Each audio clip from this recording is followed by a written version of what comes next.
Une production du Studio SF. Bienvenue au Sans Filtre, le podcast où on parle de ce qu'on veut avec nos invités. That's it, je suis PH Quentin avec moi. Deux plantes. That's right. Alors que vous nous écoutez présentement, on a des podcasts qui sont disponibles à nos membres Patreon. On a enregistré quand même pas mal d'avance, donc vous avez accès à plein de podcasts si vous abonnez, notamment Louise Sigouin, sexologue extraordinaire, Domino Sant'Antonio, qui est une drummer / créatrice de contenu incroyable aussi. On a un podcast avec Hubert Lenoir aussi qui est disponible sur notre page Patreon.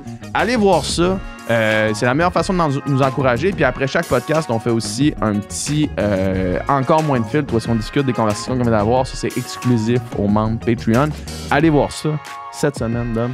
Cette semaine, on parle de masturbation féminine. C'est ça le sujet. La semaine, on reçoit Roxane Godette-Loiseau et Mélanie Guénette-Robert. Roxane, qui est comédienne, et Mélanie, qui est sexologue. Et ils ont écrit ce livre, Le petit manifeste de la masturbation, dis-je, féminine.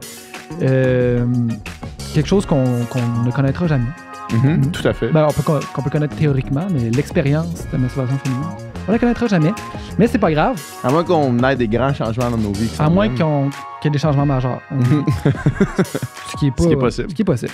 Un livre super important, un livre qui rend accessible en fait l'information sur tout ce qui entoure la masturbation, en fait, l'organe reproducteur féminin, et aussi l'histoire de comment cet acte si naturel et si bénéfique et si plaisant a été un peu malmené, réprimé dans l'histoire. C'est super intéressant. C'était super aussi intéressant d'en discuter avec eux. Tout à fait. De voir aussi l'impact de la culture populaire dans la représentation qu'on se fait de la masturbation féminine versus la masturbation masculine aussi, qui est beaucoup plus représentée, beaucoup mieux représentée. Conversation extrêmement passionnante. Juste avant de vous y laisser, on va les remercier, nos commanditaires. Le podcast est présenté par idcadeauquebec.com, qui est un site qui regroupe plusieurs entreprises du Québec où est-ce que vous pouvez aller chercher des idées cadeaux. Moi, je sais qu'on fait un échange dans ma famille, puis à chaque fois, je suis dernière minute, je sais pas quoi acheter. Je suis confus. Puis sur idcadeauquebec.com, vous pouvez chercher par prix, vous pouvez chercher par membre de votre entourage. Fait que, par exemple, moi, j'ai pigé ma soeur. Mettons là, ma soeur, elle écoute pas le podcast, de toute façon, elle le saura pas. Mais c'est pas vrai, j'ai peut-être pigé quelqu'un d'autre, vous le saurez jamais. Mais j'ai écrit son nom sur le site, ça me propose des idées. Ça permet de découvrir plein de compagnies et de produits d'ici. Donc en même temps, d'encourager des compagnies québécoises, vous en découvrez. C'est le site convivial? Le site est-il convivial? Le site Je dirais convivial? que oui. Le site est extrêmement convivial, vraiment facile à utiliser pour trouver le bon cadeau rapidement. Il y a une section Noël, là, que Noël s'en vient. C'est pour ça qu'on parle de ça.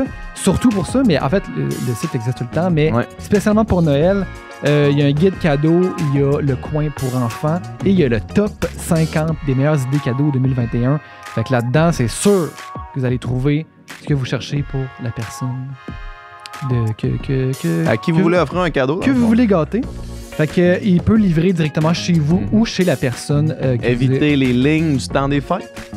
Les lignes, les files d'attente. Les files d'attente, ça vaut la peine. Ça vaut la peine. Puis, il y a plein de nouveautés pour Noël. Il faut faire vite parce que ça part très rapidement. Alors, allez sur le site idcadeauquebec.com. Merci beaucoup. Puis, joyeux temps des fêtes. Joyeux Noël. Le podcast est présenté par Manscaped. Manscaped, notre compagnie préférée pour l'homme. C'est écrit ici. L'homme moderne est un homme qui prend soin de lui. C'est vraiment vrai. Et avec Manscaped, vous avez tout ce que vous avez besoin pour prendre soin de vous. Il y a le Lawnmower 4.0, le best rasoir électrique, il est waterproof. Juste le meilleur. Juste le meilleur. Vous amenez ça dans la douche, vous rasez tout ce que vous avez à raser avec ça. Vous prenez soin de vous, du petit self-care, du me-time. Il va ridiculement bien. Moi, je l'utilise très régulièrement. Puis dans le Perfect Package 4.0, il y a plein d'affaires. Il y a un Crop Reviver, ça c'est un petit toner pour vos parties intimes, pour garder ça frais. Un déodorant une paire de boxeurs qui, moi, qui est mes boxeurs préférés. C'est les plus confortables. Je les adore vraiment. Il y a tout plein d'affaires, PH. Yes, vous pouvez même avoir les ball wipes ici, qui en fait, ça s'appelle le crop mop. C'est, mettons, t'es dans une soirée, ça se passe bien, puis là, t'as pas le temps d'aller prendre une douche, tu veux te rafraîchir un petit peu sous la ceinture. Ben, checkez, moi, j'ai adopté maintenant le sac banane. Yeah! Puis dans mon sac banane, toujours prêt avec moi, les crop mop. À la place d'aller faire un petit pénis lavabo, tu fais un petit pénis crop mop, puis t'es prêt pour la soirée. Ça et encore plus sur le site de Manscaped, vous allez voir le parfum, tout le kit. On a un code promo extraordinaire pour vous qui est le sans filtre en un mot. C'est 20% de rabais avec le shipping gratuit, avec Noël qui s'en vient. C'est le meilleur cadeau que vous pouvez vous faire à vous et à l'être cher. Fait courez, sautez là-dessus, puis merci Manscaped d'encourager le sans filtre. Let's go!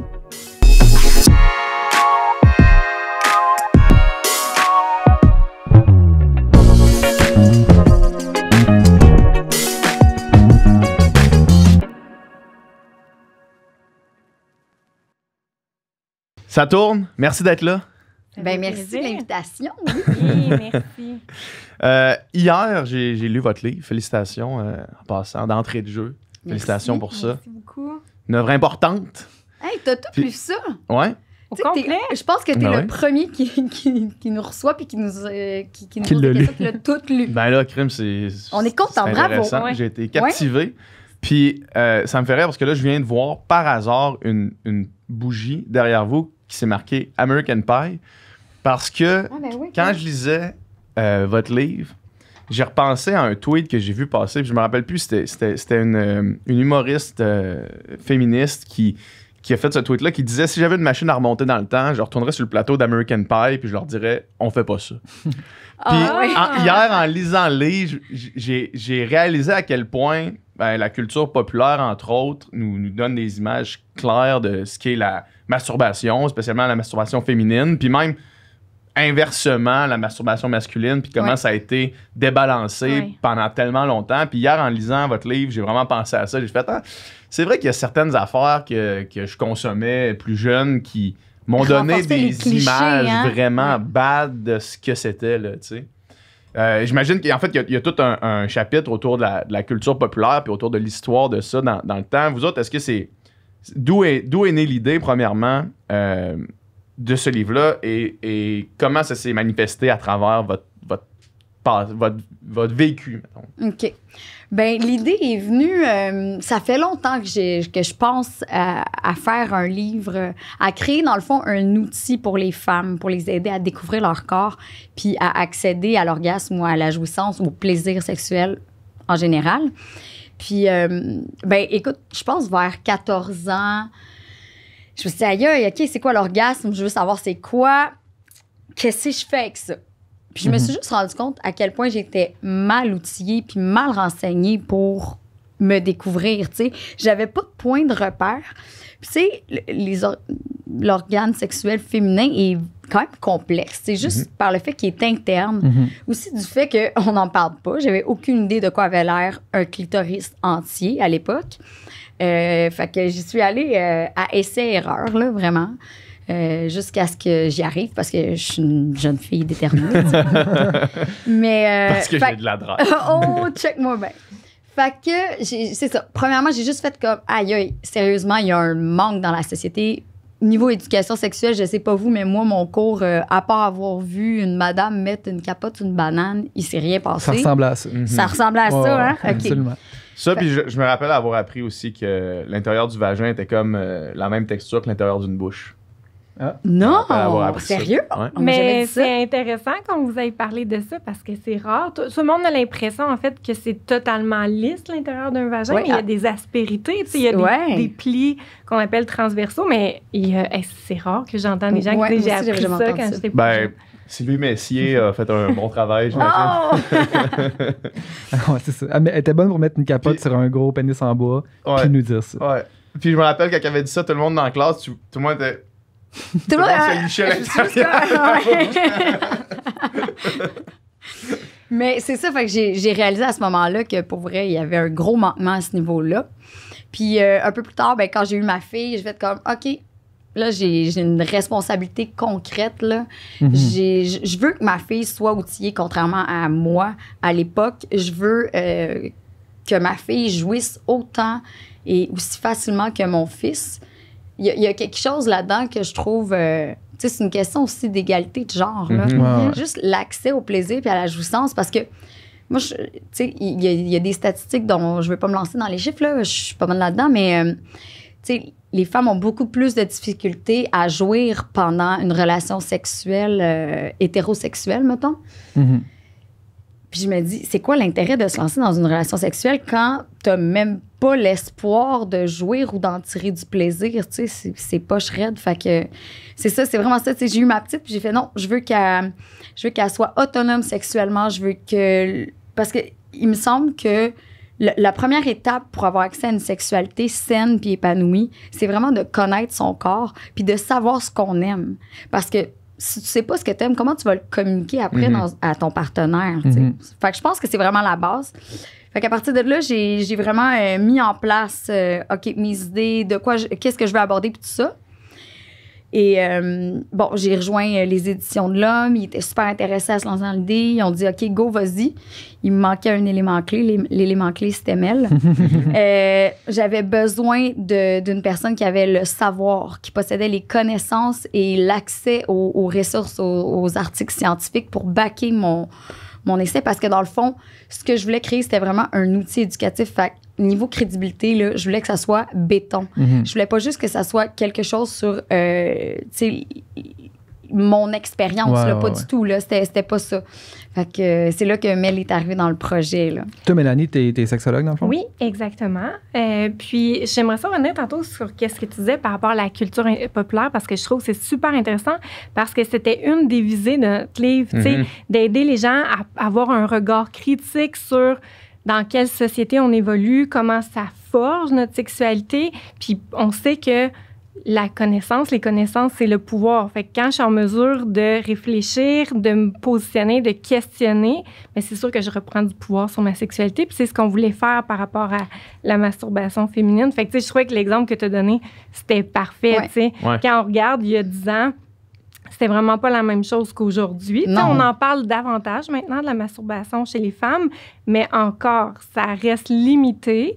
Puis si on retourne, il y a une dizaine d'années, il y avait pratiquement rien, puis c'était beaucoup des images qui étaient problématiques. Tu sais, justement, les femmes étaient très invisibilisées, la place qu'elles avaient dans les films, où, tu sais, la masturbation, c'était souvent représenté comme frustration sexuelle. T'es pas capable d'avoir un ou une partenaire, fait que tu vas te masturber. Tu sais, il y avait quelque chose de ridicule. Tu sais, une femme devenait comme accro à c'était super péjoratif, en fait. Là. Puis les grosses images vraiment over the top, tu sais, du gros vibrateur, tu sais, ou du gros dildo, puis là, c'est comme les... en extase, c'est ça. Puis tu sais, c'est ça. Tu sais, nonobstant de ça, là, tu veux pas que les jeunes filles ou la nouvelle génération apprennent sur Pornhub, mettons, en vie, là. Comme, tu veux pas, effectivement. Ben, non, idéalement, là. Fait que c'est vraiment ça, tu sais. Puis non seulement on voulait que ce soit un outil éducatif, mais...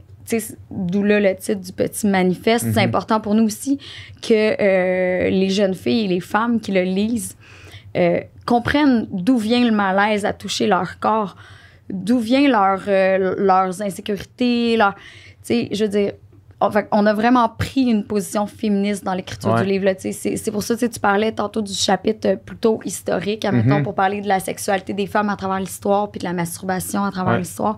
Tu as pu constater, là... Mais c'est vraiment frappant, tu sais, juste à chaque fois que vous faites référence, mettons, à un terme qui est utilisé, qui tire de son... De lui qui a découvert, les trompes de Fallope qui vient de l'italien, là. Fallapio. Puis là, c'est comme les trompes de Fallope, ça s'appelle Fallope à cause que c'est un homme qui les aurait découvert, mais tu sais, c'est comme... Puis quand on y pense... Il y en a beaucoup, là, en plus, d'exemples comme ça. Il y en a plein. Énormément. Puis en fait, c'est ça qu'on propose, nous, parce que c'est comme si... les hommes devaient conquérir le corps des femmes à cette époque-là. L'exploration spatiale, quasiment. Oui, je mets mon chapeau. Puis en fait, c'est juste que ces personnes-là ont fait une description des organes génitaux féminins. Puis souvent mauvaises. Là, exactement. De leur point de vue. Si on retourne à une certaine époque, c'était de leur point de vue. Puis le corps des femmes ou des personnes qui ont une vulve était souvent présenté en référent, en comparaison au corps des hommes. On explique le corps des hommes comme ça, fait qu'on va partir de là pour expliquer le corps des femmes. Fait que c'est vrai que c'était pas nécessairement juste, fait qu'on peut dire qui connaît mieux le corps des femmes que les femmes elles-mêmes. Faut quand même pas se prendre pour de la merde pour donner ton nom à un organe féminin. Là, tu sais. C'est toi qui l'as trouvé. C'est moi, les trompes de Fallope. Tu l'as observé. Mes trompes. Tu sais, quand ils pensent, ça fait pas de sens. Puis c'est pour ça aussi on propose des alternatives de dire les trompes utérines, les glandes paraurétrales au lieu des glandes de Skene. Tu sais, dans le vocabulaire, on pense qu'on peut se réapproprier notre corps puis notre sexualité. Tu sais, ça en fait partie. Puis j'avais entendu aussi que le clitoris avait été vraiment comme écarté complètement des livres de biologie, puis même des études parce que c'était comme considéré comme un organe inutile. Oui, mais en fait, à partir du moment où... parce que, bon, il y a eu plusieurs théories comme quoi la semence des femmes était produite au moment de l'orgasme féminin. À ce moment-là, on pensait que, bon, avec les deux semences, on créait la vie. À partir du moment où ça n'a pas eu de fonction reproductive, qu'on a découvert que non, il n'y avait pas de semences qui étaient déclenchées par l'orgasme féminin, on s'est mis à dire que c'était totalement inutile. Et c'est même devenu une menace parce que là, c'était le plaisir pour le plaisir chez la femme. Puis ça, évidemment, ça a toujours fait visiblement très peur à ces messieurs. Alors, il y a eu une répression encore.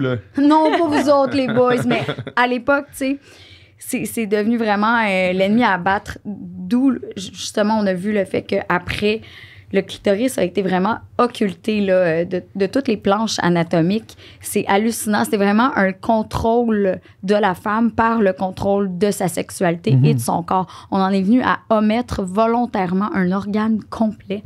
C'est hallucinant.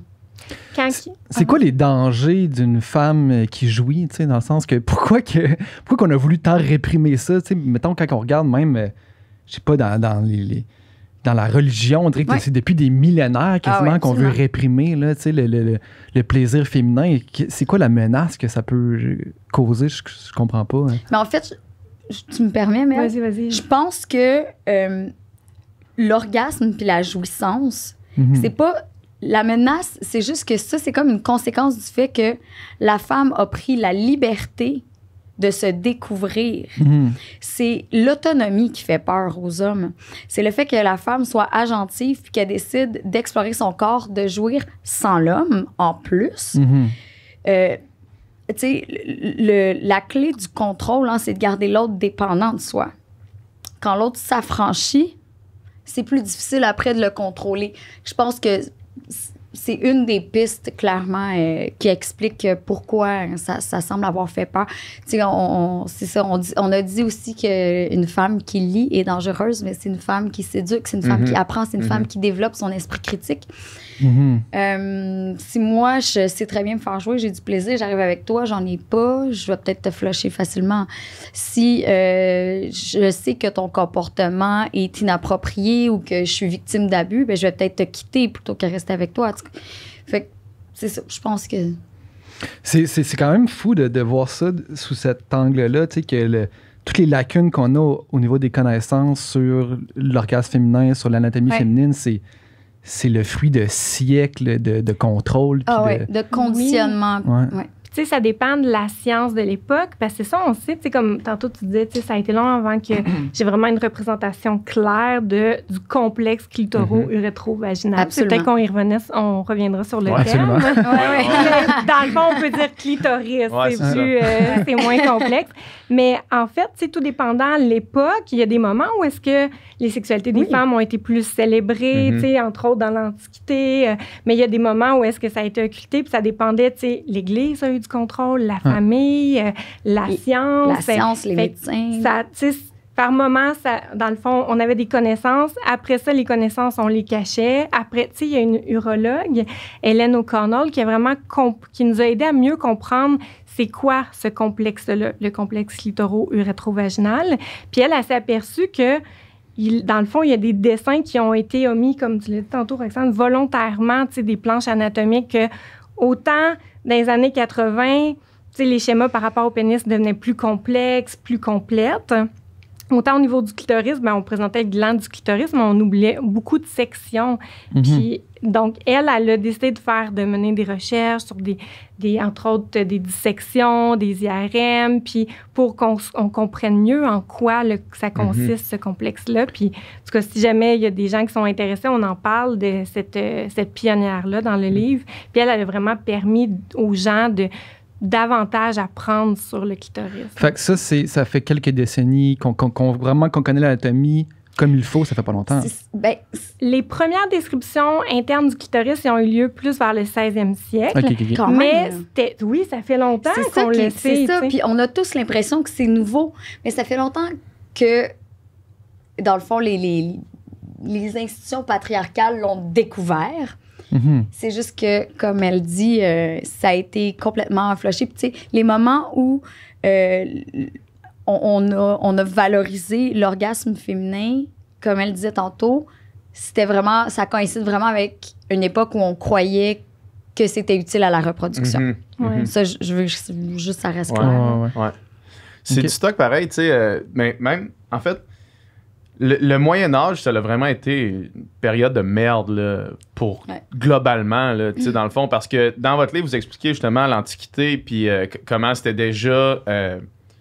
comment on était au courant que la femme pouvait jouir, puis que c'était aussi, je pense, important, là, ça faisait partie de l'émancipation, puis vraiment, le Moyen-Âge, ça a été une période de merde pour toutes, là, puis la religion a joué un énorme rôle là-dedans, sans aucun doute, là, mais... C'est fou, pareil, que pendant aussi longtemps, ça disparaisse. Puis on dirait que, tu sais, même si fin 16e siècle, qu'on parlait pour la reproduction, pas la reproduction, mais la représentation. Oui, à peu près. Okay. Mais reste que, mettons, la masturbation féminine, dans le livre, vous l'expliquez, que c'est vraiment avec la révolution sexuelle des années 60-70 que c'est revenu sur la carte comme étant quelque chose de positif, quasiment, là, tu sais, mais... C'est fou, là, pareil, c'est long, là. Le pire, là, c'est que même pendant la révolution sexuelle, on s'est rendu compte que la masturbation, particulièrement féminine, a été la grande oubliée dans les pratiques sexuelles. L'émancipation sexuelle des femmes et des hommes, mais des femmes, oui. Mais la masturbation, on n'en a pas tant parlé. Puis c'est cette espèce d'impression qu'on a que c'est pas tant une pratique sexuelle valable ou valide en soi qu'il faut miner. C'est pas une pratique à défaut d'avoir un partenaire, à défaut d'avoir les capacités sociales à connecter avec quelqu'un. Pas du tout. Tu peux être en couple, pratiquer la masturbation, c'est super satisfaisant, c'est complémentaire, je dirais. Fait que même la révolution sexuelle, ça l'a négligé, Puis, tu sais, plus dans les années 80, tu sais, quand même beaucoup de regroupements de femmes féministes qui ont sorti des livres sur les sexualités des femmes parce qu'ils se rendaient compte que ce qu'ils voyaient dans la littérature, c'était pas aussi riche que leurs propres observations. Fait que, tu sais, vers les années 70-80, il a commencé à avoir plus de documentation écrite par des femmes, pour des femmes. Puis, tu sais, même là, on voit aussi, entre autres, on en parle, il y a Sheer Height qui a fait une enquête qui nous a vraiment permis d'apprendre sur la sexualité des femmes. Mais elle a reçu des messages tellement haineux. Ça a tellement été, dans le fond, choquant pour les gens qu'elle a fini par... On va dire pour les hommes. Pas pour tout le monde, oui, effectivement. C'est pour les hommes. C'est les hommes qui lui écrivaient des lettres. Oui, vraiment. Puis, en fait, elle a même renoncé à sa citoyenneté américaine pour reprendre sa exilée. Elle est en Allemagne. Il me semble que oui. Mais on voit qu'elle t'a bien lu. On voit que vous êtes bien renseignés. C'est encore frais dans la tête. Wow. C'est tellement charmant, un homme qui connaît son affaire. On parlait tantôt, Roxane, tu disais par rapport à que tu voulais que ta petite fille jouisse autant et aussi facilement que ton petit gars. Oui. Moi, je pense qu'il y a là vraiment quelque chose de parlant sur notre premier rapport à la sexualité. Parce que moi, mettons, cette conversation-là, moi j'ai 30 ans, cette conversation-là, je l'ai jamais eue là, avec personne, là, avec mes parents, jamais. Là. Ça n'a jamais été quelque chose qui a été mis sur la table, même que c'était quelque chose que je disais pas que je faisais. Ça a été quelque chose que j'ai appris vraiment moi-même tout seul avec, évidemment, en tant qu'homme, des schémas vraiment plus clairs puis plus faciles à comprendre que si j'avais été une femme. Sauf que reste que cette idée-là de masturbation était négative dans notre on se sent honteux. Image, le premier réflexe, c'est la culpabilité, souvent. Ouais. Puis, je pense que cette attitude-là de dire, mettons, moi, j'aimerais ça que mes enfants puissent découvrir leur corps, mes enfants, gars-filles, mais principalement ma petite fille, puisse découvrir son corps dans un contexte qui est sain puis positif. Mm-hmm. Ça doit passer par là au début, là, tu sais, j'imagine. Oui. J'imagine que c'est le premier contact que tu as avec ça doit être positif, sinon ça reste longtemps, là, une espèce de cachotterie. Tu sais, quand on parlait tantôt, Roxane, tu as abordé qu'il y avait un écart orgasmique, des fois, tu sais, dans des couples hétérosexuels, admettons, mais on le voit aussi que, malheureusement, tu sais, si on parle des jeunes filles, souvent, la masturbation va venir après une première relation sexuelle avec un ou une partenaire, versus que chez les garçons... C'est choquant. C'est souvent l'inverse. La masturbation vient en premier. Je connais pas un gars que la première fois qu'il a joui, c'est en ayant une relation sexuelle avec un partenaire. On va se le dire. Dans le fond, le malaise, la gêne que tu nommais, on la retrouve encore plus chez les jeunes filles. Oui, c'est ça, exact. C'est comme si c'était pas possible de pouvoir prendre plaisir à son propre corps, comme s'il fallait que nécessairement mon plaisir soit tourné vers l'autre, puis que ce soit l'autre qui me garantisse mon plaisir.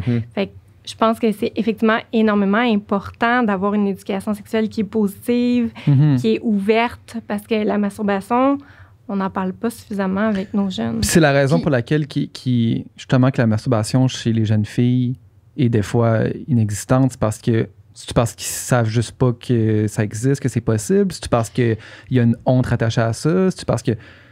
c'est quoi la raison? En tout cas, moi, à l'époque, là, la masturbation, pour une femme, là, j'étais quasiment pas au courant que ça se pouvait tant que ça. C'était vraiment pas clair là, que c'était une pratique en soi. Mais je pense que ça c'est de mieux en mieux, là, clairement. Mais tu sais, tu disais, il y a quand même un processus pour...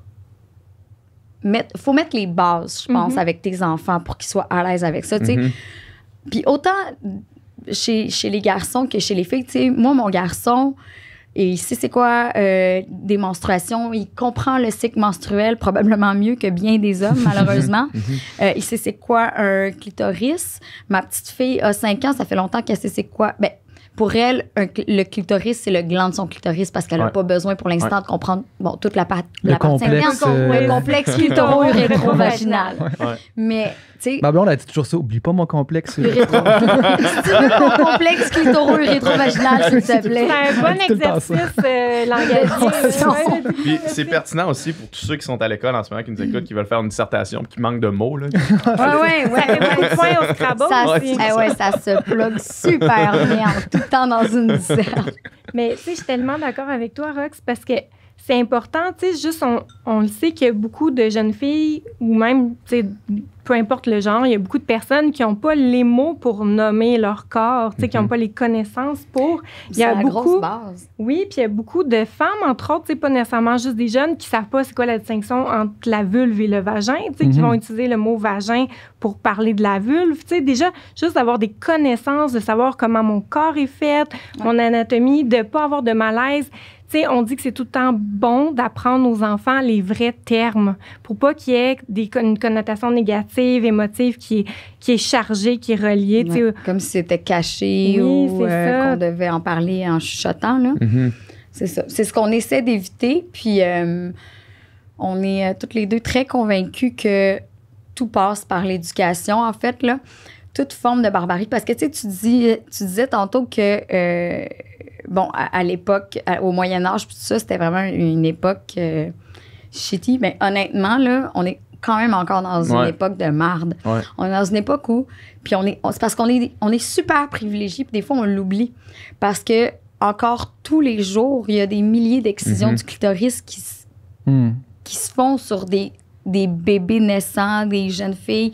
Je veux dire, il y a encore un monde... Tu sais, dans un monde où on nous annonce encore des féminicides quotidiennement. Ça peut pas être inutile de redonner puis d'encourager les jeunes filles à être agentives puis à s'approprier leur corps. 100%. Oui. J'avais une idée, mais c'était je suis vraiment tombé dans ce que tu disais, là. Ah, excuse. Non, mais... Mais effectivement, Ouais. c'est fou de penser que cette ère-là, finalement, n'est pas terminée. Là. Non, c'est absolument c'est pas ça, c'est que le révolu. travail- Absolument pas. Puis on a peut-être même l'impression, tu sais, en tout cas, nous autres ici au studio, on produit un podcast qui s'appelle Sexe Oral, là, qui est Oui. animé par ouais. Lisanne Nadeau puis Joanie Grenier. Ouais. Puis, tu sais, moi, dans le dernier, je sais pas, dans la dernière année, le dernier 2 ans, où est-ce que j'ai vu un peu leur... j'ai écouté leur podcast, j'ai vu comme l'attraction que ce podcast-là avait, puis l'intérêt que les gens avaient à discuter, à entendre 2 femmes discuter de leur plaisir à eux, puis de ce qu'elles aimaient. Mais c'est inédit. Mais c'est C'est ça, rare, exact. Mais encore c'est ça. extrêmement Puis, rare, puis en plus, c'est de le faire. Toutes les filles, en fait, ils le font vraiment bien, de façon vraiment, tu sais, super décomplexée, puis vraiment positive, là, tu sais. Puis démocratise plusieurs pratiques, notamment la découverte du sexe féminin, là, tu sais. Puis il y a tellement un intérêt frappant pour ça. Moi, ça me jette à terre à quel point le monde sont intéressés, puis à quel point les femmes, ils se sentent interpellés par ce podcast-là. Puis je me dis, crime, dans le fond, c'était absolument nécessaire, là, tu sais, comme discussion. Là, puis, ouais. Puis tu sais, ce qui est cool, c'est que, en fait, tu sais, moi, je pense que justement, par rapport à celles qui sont super interpellées par des podcasts comme ça, tu sais, en plus, ces filles-là, ils partagent leur expérience, leur vécu, leur ressenti, tu sais, leurs sentiments par rapport à tout ça. Puis je pense que le livre vient être un bon complément parce que 100%. Ça, c'est ce qui vient valider ton ressenti, puis ça, scientifiquement, si on veut, tu sais.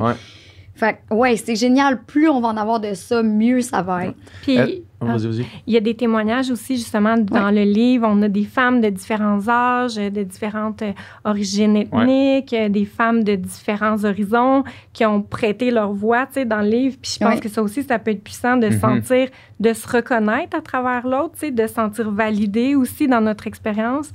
Autant par le podcast que par des témoignages. Oui, on a eu des femmes incroyables qui nous ont fait des petits bijoux là, de témoignages. Est-ce que, tu sais, avec le confinement, là, comme le marché des objets sexuels a explosé complètement, là, tu sais, nous, on a un partenaire qui est un magasin qui s'appelle Eros et compagnie, puis eux autres, ça l'a tout pété, là, tu sais, puis principalement des trucs pour les femmes, là, tu sais, puis est-ce que les dernières années ont eu... est-ce que les dernières années ont été aussi progressistes que je l'ai ressenti, mettons, par rapport à la masturbation féminine, par rapport à la réappropriation de la sexualité de la femme? Ou c'est juste parce que c'est plus dans ma vie maintenant? Moi, je pense pas que c'est juste un feeling que tu as, tu sais, ne serait-ce que dans la diversité des objets sexuels, dans la recherche qui a été faite, tu sais, avant... On dirait que c'était honteux, puis maintenant, c'est comme bien normal. Oui, puis tu sais, avant, t'avais en tout cas, pour les objets sexuels, pour les femmes, c'était vraiment une représentation phallique. C'était vraiment quelque chose qui était dans la pénétration. C'était un objet pénétrant. Alors que maintenant, t'as vraiment des objets sexuels qui stimulent le gland du clitoris, des objets à succion. Donc, je pense que oui, ça dénote clairement le fait que, OK, les femmes comprennent maintenant que jouir, ça se peut que ça vienne pas par la pénétration pour elles. Puis, tu sais, reste que, moi aussi, je pense qu'il y a eu une évolution. Il y a plus de représentation, on disait, actuellement, dans les films, les séries. Il commence à avoir des représentations dans le milieu de la chanson aussi. Tu sais, je pense entre autres à Nicki Minaj, Beyoncé. Tu sais, mais reste que, on a peut-être l'impression que, on en parle partout maintenant, mais on l'a dit tantôt qu'on est quand même privilégiés. Puis, tu sais, vous êtes des gars puis on n'en parle ouverts. pas partout maintenant non plus. C'est ça, tu sais. Puis, admettons, je pense à si moi, je regarde les pages Instagram, les comptes Instagram que je suis, c'est sûr que j'en vois plus. Je suis des choses pour lesquelles j'ai des intérêts. Je pense qu'il y a encore beaucoup de gens pour qui le malaise est présent dans l'éducation et pas nécessairement positive, inclusive, tu sais, mais c'est sûr qu'il y a eu une évolution. Puis, tu sais, est-ce que ce qu'on avait vu dans les recherches aussi, c'est qu'il y a une augmentation au niveau de l'argent fait ou des ventes au niveau du marché des jouets sexuels. Puis les prévisions vont en augmentation. Mais est-ce que ça veut dire que les gens ont une sexualité plus positive? On le sait pas. Dans le sens que je pense que c'est positif. Pas nécessairement, ça va pas ensemble nécessairement. Mais on sait pas, est-ce que les gens, tu sais, c'est ça. C'est quoi ça dit... Ben, pour moi, en tout cas, juste le fait que les gens... je pense aussi que les objets sexuels et les jouets sexuels sont plus accessibles. Hein? Aujourd'hui, avec Amazon, tu te fais livrer ça. Clac, c'est discret. T'es pas obligé de... Fait que je pense que ça aide à démocratiser. Tu peux assouvir tes curiosités sans trop te montrer. Là, c'est plus accessible. Ouais, c'est vraiment plus accessible. Fait que je pense que oui. Puis je pense que c'est quand même... Moi, j'y vois un bon signe, en tout cas. Là, le fait que les ventes augmentent puis que les femmes essaient des nouvelles choses parce que ça veut dire qu'il y a quand même un désir de s'explorer. Là. Mm-hmm. Puis on est pour ça. Dans ce que tu dis, il y a quand même quelque chose qui est drôle parce que, tu sais, c'est sûr que le fait que ça soit plus privé, plus discret, justement, ça encourage probablement beaucoup de monde à en acheter et à découvrir ça, mais ça montre encore que c'est quelque chose qui doit être caché, qu'il y a un malaise, qu'il faut comme pas trop que ça paraisse, puis OK, le plus discret possible, le mieux c'est, tu sais. Puis tu sais, il y a quelque chose, tantôt on a parlé du confinement, mais il y a une application, là, j'ai oublié le nom de l'application, mais on en parle dans le livre, puis c'est Club Sexu, si je me souviens bien, qui ont fait une application où est-ce que... tu peux voir les gens qui se masturbent en même temps que toi? C'est ça. Ça veut pas dire qu'on voit les gens, mais tu vois des petits points sur la pas comme chatroulette, là. Non, c'est ça. Puis, en fait, c'est vraiment bien. C'est une application qui est inclusive. Tu mets le genre pour lequel tu t'identifies. Puis après ça, ben, tu peux mettre... Tu n'as pas besoin de mettre ton adresse exacte, mais ça met approximativement, c'est ça. Fait que, ça permet aussi de démocratiser la masturbation puis de voir que je ne suis pas seule à pratiquer la masturbation. Fait que, ça peut être intéressant. On avait tombé là-dessus pendant nos recherches. C'est ça, je pense pas que les gars aient besoin de temps d'être assurés que leurs voisins se masturbent en même temps qu'eux. Mais pour une femme, on part tellement de loin que... Puis il y a encore tellement comme de culpabilité puis de malaise que ça peut être quand même un incitatif à faire comme...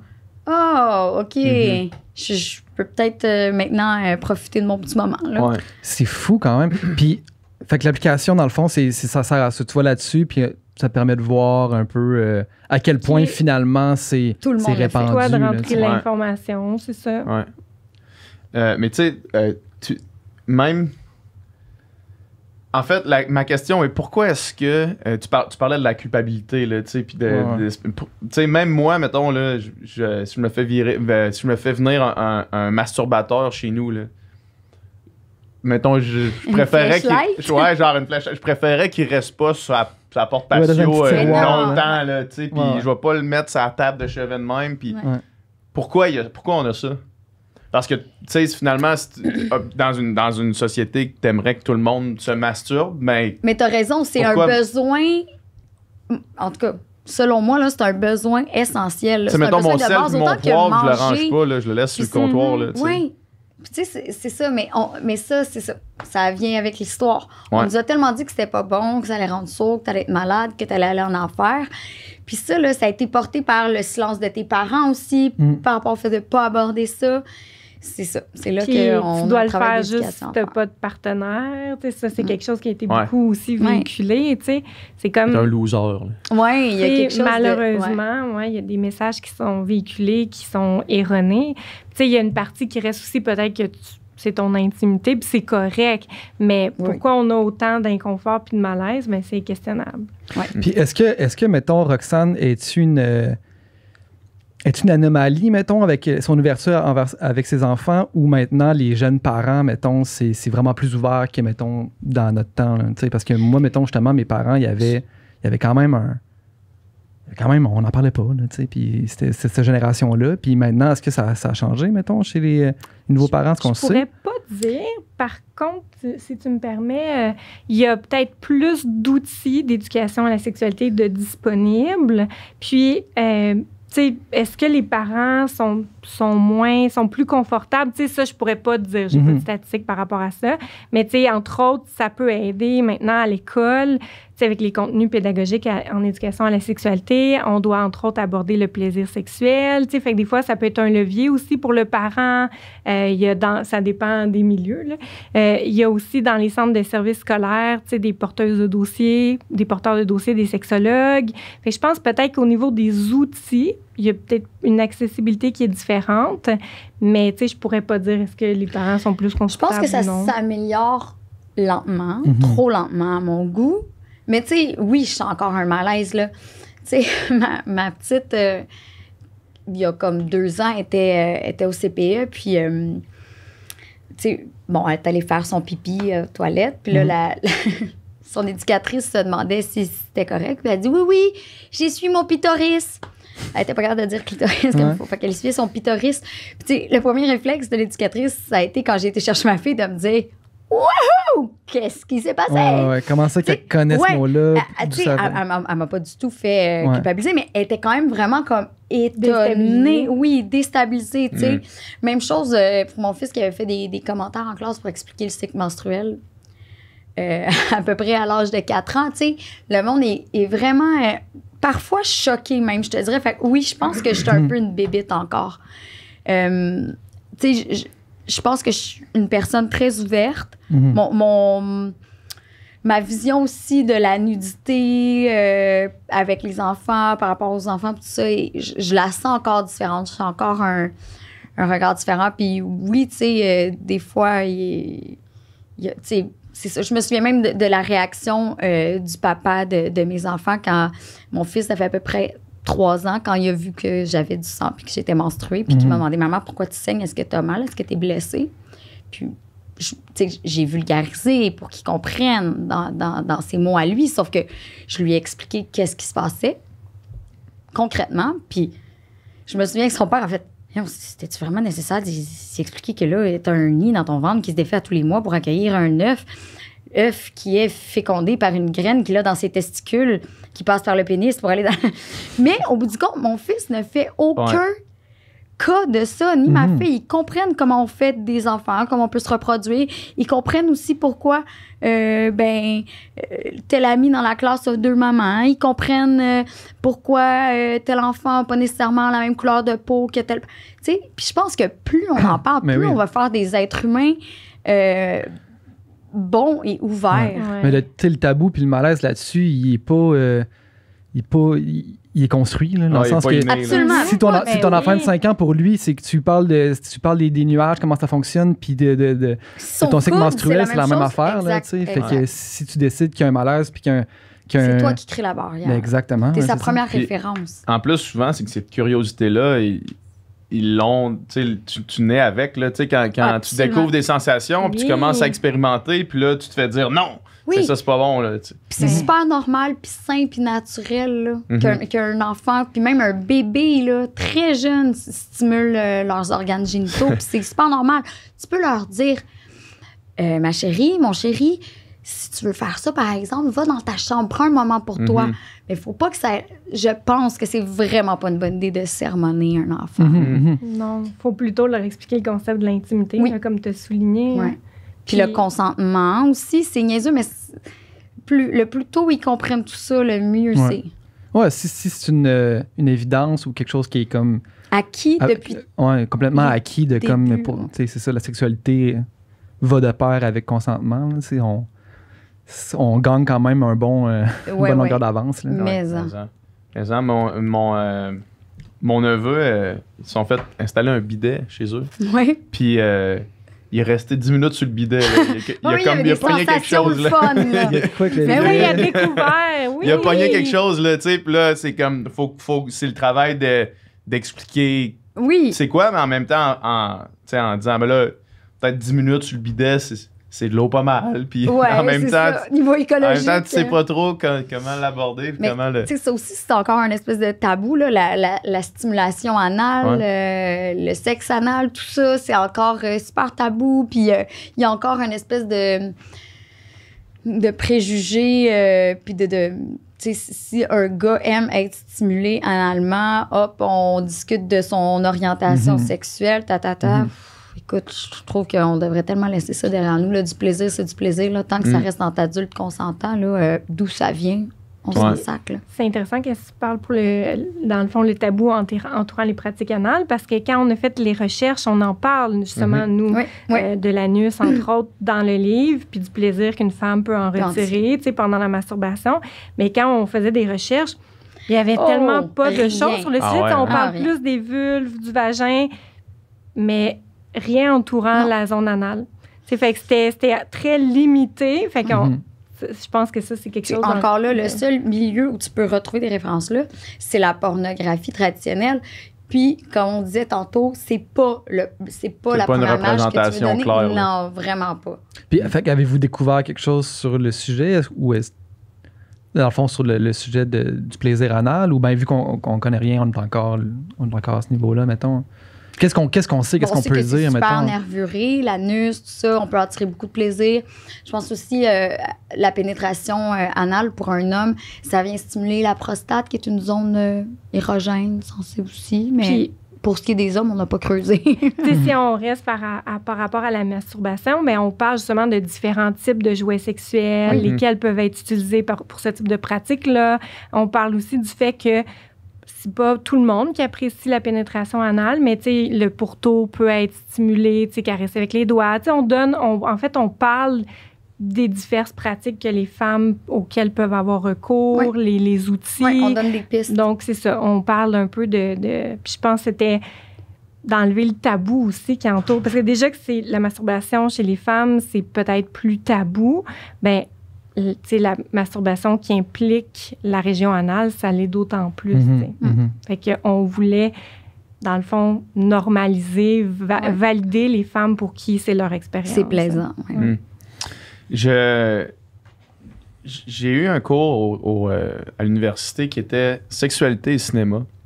OK. Puis dans le cours, à ce moment-là dans ma vie, j'étais pas nécessairement prêt à avoir...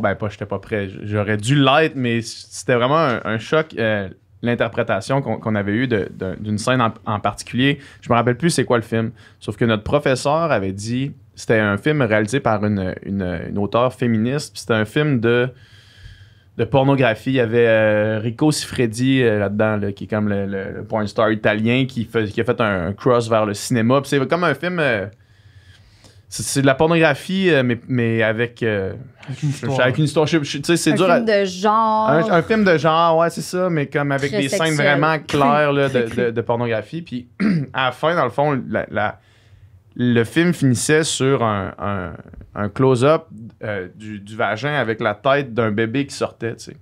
Puis notre professeur avait dit, ça, c'est la représentation du beauty shot. Fait que, tu sais, le cum shot à la fin des films porno, là, il se réapproprie cette image-là pour mettre une image encore plus forte que c'est la femme qui, au final, a le dernier mot sur tout, là, tu sais, dans cette histoire-là. Puis là, moi, j'avais fait, genre, tu sais, j'étais quand même choqué dans ce que je venais de voir, puis de comme tout le concept. Puis dans votre livre, vous parlez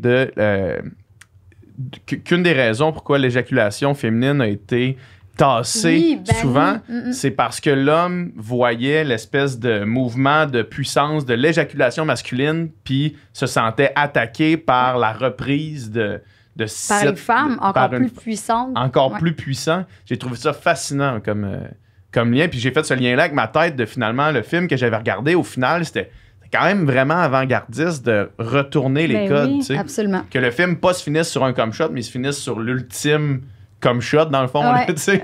Puis la pornographie féministe fait beaucoup ça. Tu sais, dans la pornographie plus mainstream, plus traditionnelle, c'est majoritairement l'éjaculation masculine qui dicte, dans le fond, la fin des activités toujours pas mal sexuelles. Le même scénario. Oui, c'est ça. C'est toujours la fellation masculine qui commence, puis l'éjaculation masculine qui finit. On sait le récit. On connaît le scénario. Puis on appelle ça le money shot, souvent, mais au niveau de la pornographie c'est ça, j'ai dit beauty shot, je voulais dire money shot.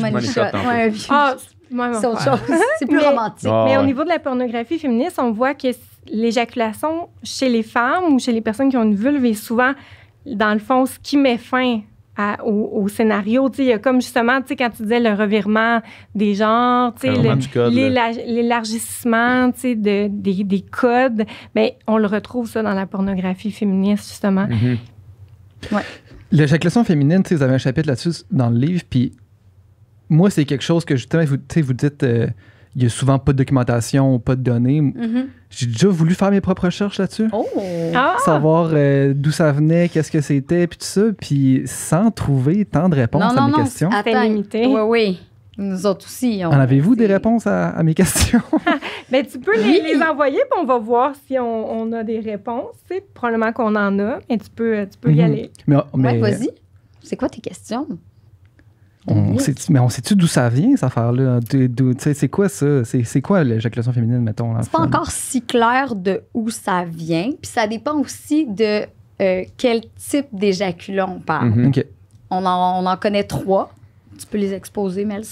Ben c'est ça, en fait, tu sais, encore là, même en 2021, les auteurs et les autrices s'entendent pas toutes, mais tu sais, ce que nous, on a trouvé le plus intéressant pour notre livre, c'était 2 auteurs, c'est Pastor et Schmel, je sais pas si je dis bien leur nom, mais eux, ils se sont vraiment attardés à la question, puis ils ont fait une énorme recension, puis tu sais, entre autres, ce qu'ils disaient, c'est qu'il pourrait y avoir, ils distinguent 3 phénomènes, principalement, l'éjaculation féminine, ou on pourrait dire éjaculation vulvaire, parce que toute personne qui a une vulve a cette possibilité-là, ou la majorité des personnes qui ont une vulve.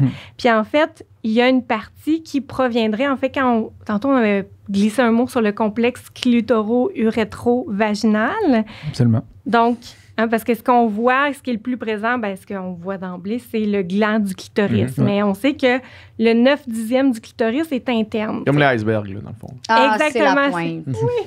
C'est vraiment la bonne image. Puis en fait, dans le fond, si par exemple, si je stimule le premier tiers du vagin, bien, ça stimule en même temps le clitoris dans sa partie interne. C'est comme si le clitoris chevauche un peu comme une cavalière, là, comme un cowboy, une cowgirl. Il chevauche, dans le fond, le vagin puis l'urètre. Fait que si je stimule le premier tiers de mon vagin, bien, ça stimule aussi mon clitoris et ça stimule aussi en même temps le tissu glandulaire de l'urètre.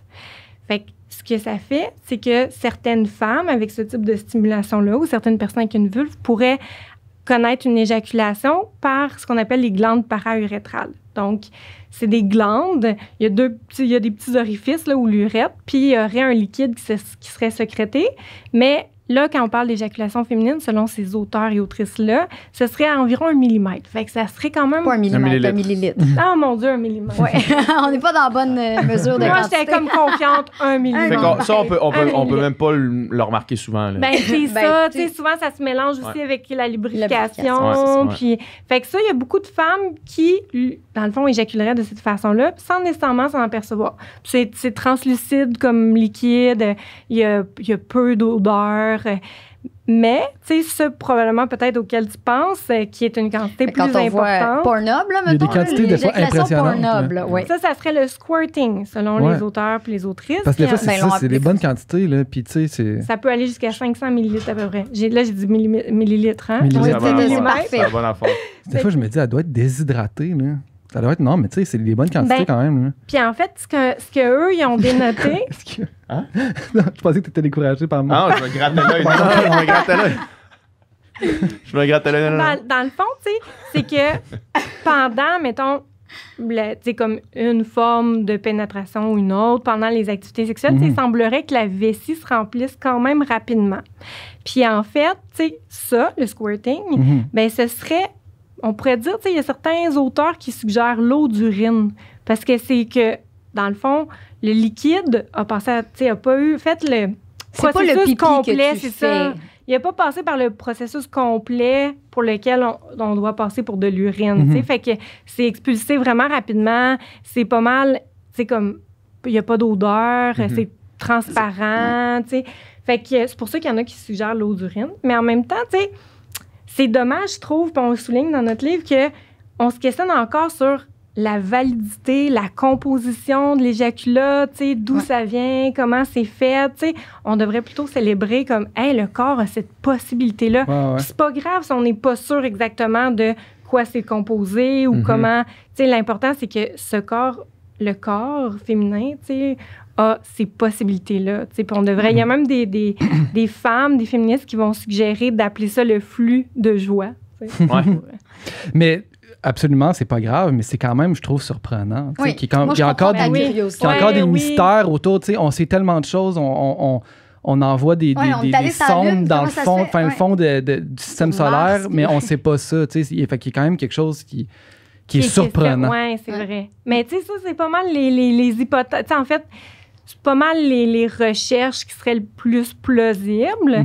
Puis, il y a certains, tu sais, comme il y a un médecin qu'on avait lu qui suggérait que les femmes ou les personnes qui ont une vulve ont une prostate aussi. Il y aurait une prostate féminine.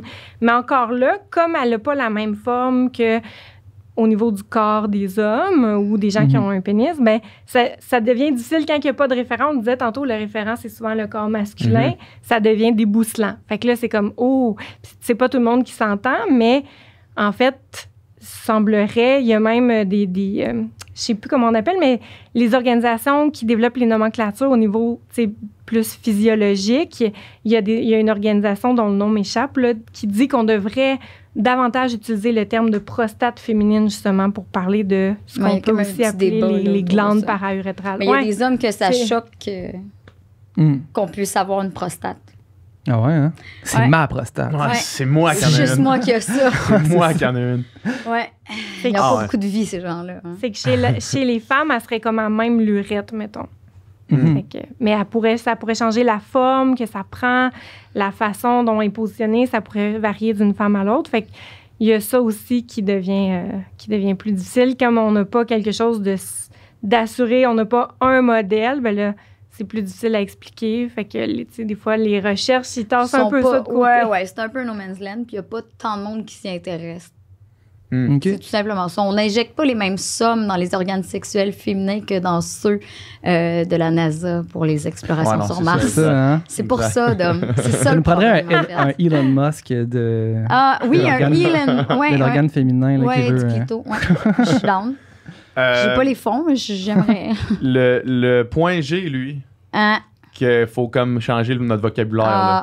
T'as bien lu? Non seulement il faut que tu changes ton vocabulaire, mais il faut que tu cesses de le chercher. Là. Ah ouais, c'est ça. Hein? C'est ça parce qu'apparemment qu'il y avait une fascination pour la recherche du point G. Puis évidemment, nous autres, en tout cas, moi, en grandissant, c'était comme le mythique point G. Là, puis tu veux le trouver parce que tu veux l'Eldorado. Tu veux faire du bien à ton partenaire. Ouais, c'est ça. Tu veux le chercher. Fait que finalement... pour les gens qui nous écoutent, qui n'ont pas lu le livre, qu'est-ce qui se passe avec le point G? Comment on comprend ça? Là? Le point G, c'est en fait le complexe clitoro-urétro-vaginal. Puis en même temps, là, on va mettre ça au clair, ça n'existe pas un orgasme dit vaginal ou clitoridien. L'orgasme, immanquablement, provient de ton clitoris. Peu importe d'où il part, peu importe si tu l'as eu par stimulation, par pénétration, whatever, ça vient de ton clitoris. Moi, la première fois que j'ai entendu parler de ça, là, un orgasme vaginal ou clitoridien, c'était un gars, une fille.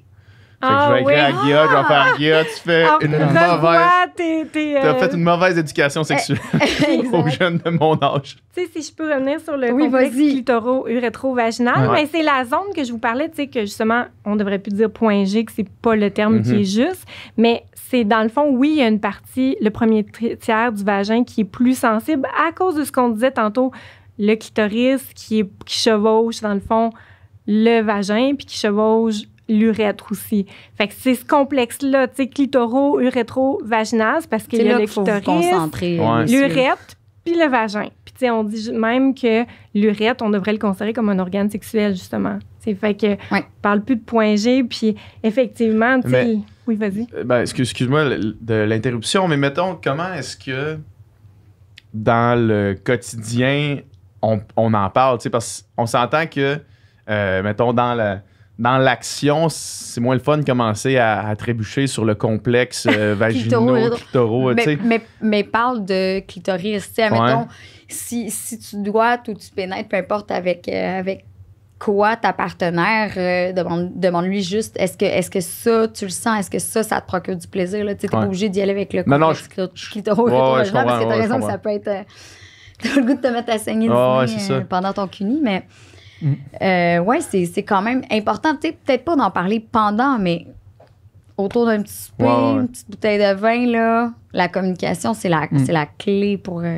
Puis, plus jeune, excuse, mais tu sais, je me souviens, on entendait l'idée, comme, mettons, les filles disaient « Ah, moi, je suis clitoridienne, moi, je suis vaginale. » Ça n'existe pas, finalement. Non. Ça a beaucoup été popularisé comme idée par Freud. OK. Ah ouais, hein? C'est pas pour les bonnes raisons encore. Le fameux père ou un des pères, dans le fond, de la psychanalyse, lui, ce qu'il disait autrefois, puis c'est resté dans notre imaginaire collectif. C'est terrible ce que vous dites dans le livre par rapport à ça. Oui. Puis en fait, qu'est-ce que lui, Freud, disait, c'est que les femmes qui stimulent leur clitoris, qui ont du plaisir par leur clitoris, c'est immature. Il faudrait qu'ils investissent leur vagin pour avoir du plaisir par leur vagin, avec principalement le coït avec un pénis. Fait qu'il fallait délaisser, donc, puis c'est parti de là, l'orgasme clitoridien vaginal. Puis les premiers à avoir déconstruit ça, c'est Virginia Johnson puis William Howell Master, qui ont beaucoup analysé l'aspect, puis on en parle, c'est eux qui dans la réponse sexuelle, beaucoup. Eux, dans le fond, ils ont mis de l'avant que non, comme Roxane a disait, il n'y a pas deux types d'orgasme. En fait, tu peux stimuler différentes parties de ton corps. Ça peut être tes mamelons, ça peut être quand tu dors, tu pourrais même, dans le fond, connaître un orgasme, vivre un orgasme. Absolument. Mais en fait... ça serait plutôt la stimulation qui serait externe ou interne. Exactement. Du clitoris, dans le fond. Ça se peut que moi, admettons, la pénétration en général m'agresse ou que je sois inconfortable ou que ça peut même être douloureux, puis que je préfère m'en tenir à une stimulation de la vulve et du gland de mon clitoris, alors que peut-être que mon amie va, elle, préférer justement par la pénétration, ça va y apporter des sensations plus complexes, elle a besoin d'une stimulation plus directe, là, tu sais. C'est juste une question de préférence, puis peu importe tes préférences, tout est valide. L'important, c'est juste de rester dans le plaisir. Le reste, on s'en fout. Mais c'est ça, puis c'est précisément pour ça que c'est important. En fait, c'est là que vient prendre toute l'importance de la masturbation, là, c'est de comprendre ça, d'être capable de l'exprimer après si vient le temps, ou de jamais l'exprimer si ça arrive jamais, là, mais de pouvoir l'exprimer, puis de savoir exactement c'est quoi toi. On parlait plutôt de... Il y a beaucoup de premières expériences sexuelles de femmes que c'est avec un partenaire, tu sais, puis dur d'imaginer... Un ou une partenaire. Ouais, un ou une partenaire, absolument. Mais c'est dur d'imaginer que cette expérience-là peut être positive ou, tu sais, vraiment agréable si tu connais pas. 15-16 ans, j'étais pas sexologue, là. Mais non, c'est ça, exact. Je savais pas comment ça se passait. C'est même complexe pour nous de découvrir... Ben, pas pour tout le monde, pas pour toutes les femmes, là, mais c'est quand même plus complexe pour nous d'atteindre le plaisir puis de découvrir ce qu'on aime, tout ça. Imagine pour vous autres qui n'avez pas de vulve, de vagin et de clitoris.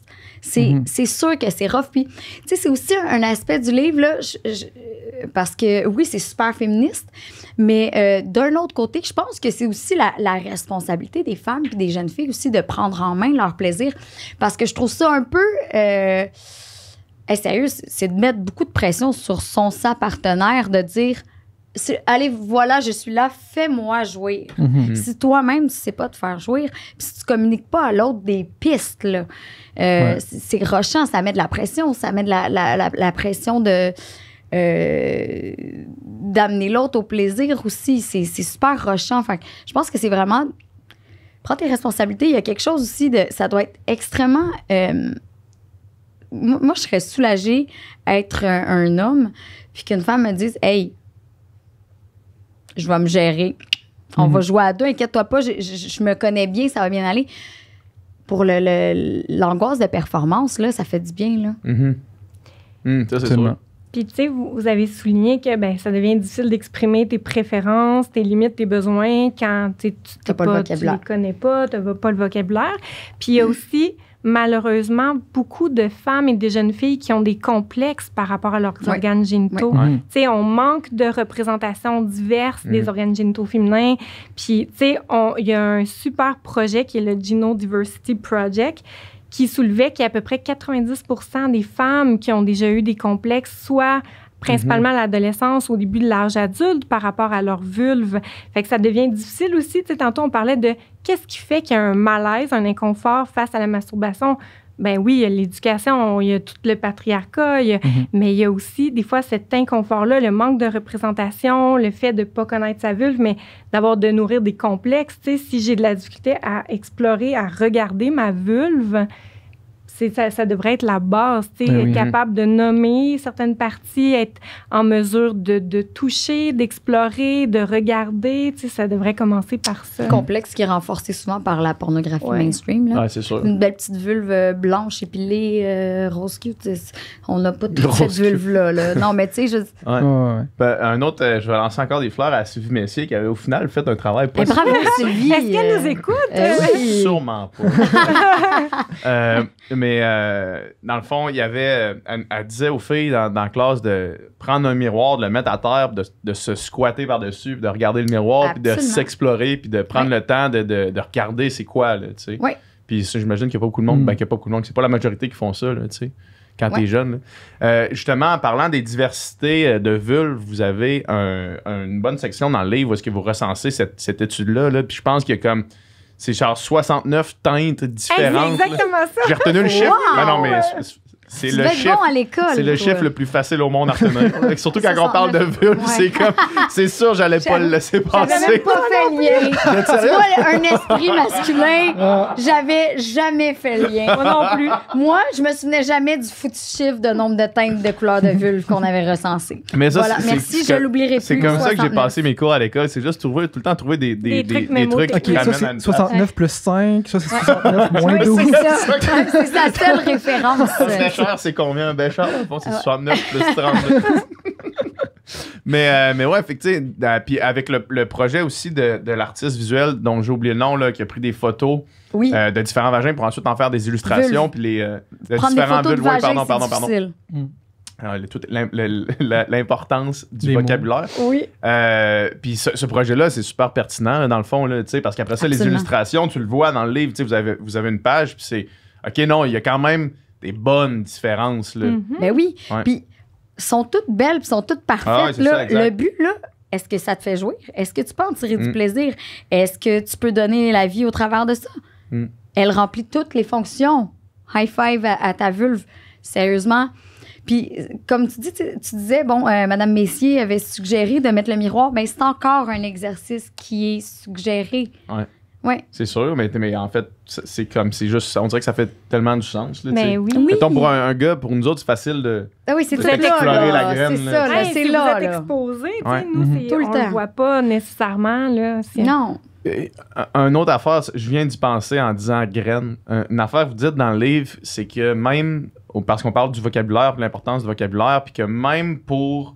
Tu sais, là, j'ai dit vagin, mais je voulais dire vulve, mais le nombre de termes qu'on a pour parler d'un pénis. D'un pénis, une branlette, une crossette. Le nombre de termes qu'on a pour parler de ça est infini. Là, absolument.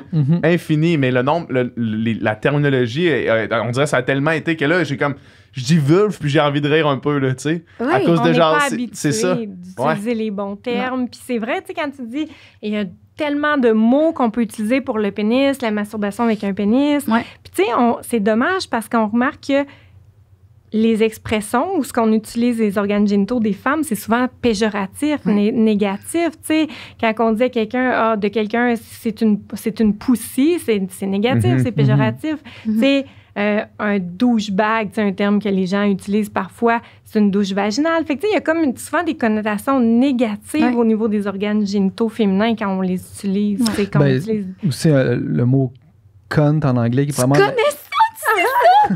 Oui, ça veut dire... Oui, vas-y, je te laisse terminer, mais personne ne sait ça. Oui.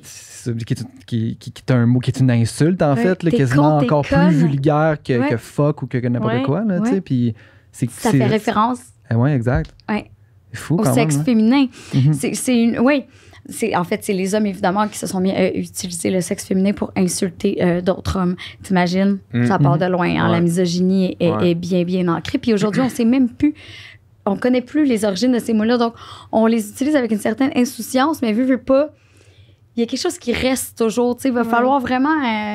déconstruire. Déconstruire, ouais. Puis, ce travail-là de déconstruction est quand même faramineux. Dans le livre, vous parlez du mot pénétration. Oui. Puis de comment on utilise le mot pénétration pour mettre ça du point de vue de l'homme.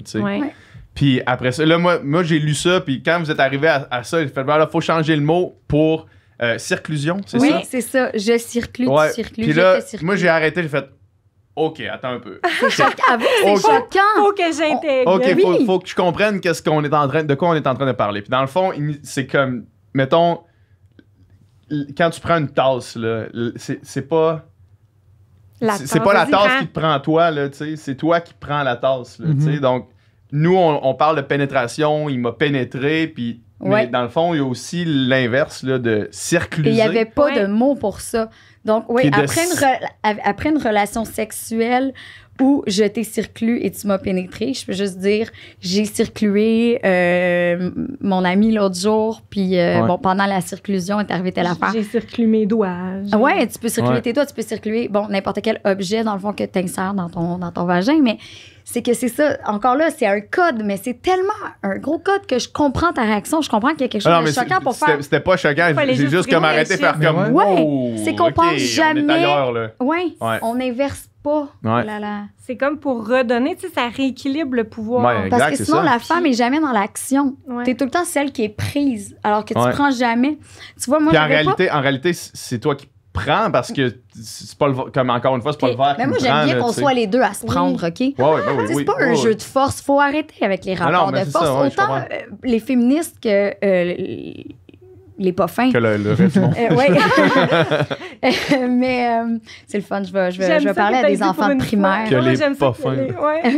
Pour une fois, tu sais, que c'est pas les féministes, les pas fines. J'ai aimé ça que dit les féministes et les pas fins. Oui, mais tu sais, c'est juste, c'est ça. C'est toute l'espèce de jeu de pouvoir qu'il faut vraiment essayer justement d'abattre encore une fois parce que c'est ça qui est pas sain, tu sais.